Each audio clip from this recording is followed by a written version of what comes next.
Hello friends! Ganito lang po kadali magpalit ng pangalan sa Facebook. Sundan mo to.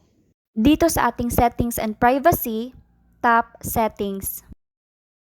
Tap personal details. Tap profiles. Tap natin ulit. Tap name. Dito i-type lang natin kung anong gusto nating ipalit sa first name, last name, at depende sa iyo kung gusto mong lagyan ng middle name.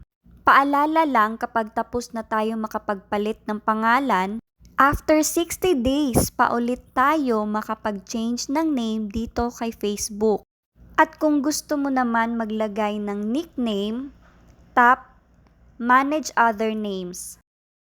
Dito sa name type, tap mo lang itong arrow at marami tayong mapagpipilian. I-type mo lang dito sa name kung anong gusto mong isulat.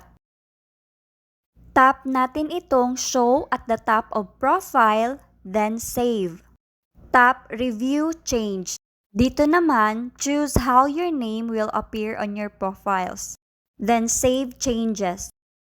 Ayan, automatic po siyang mag-a-update. Follow for more updates, tips, and tutorials.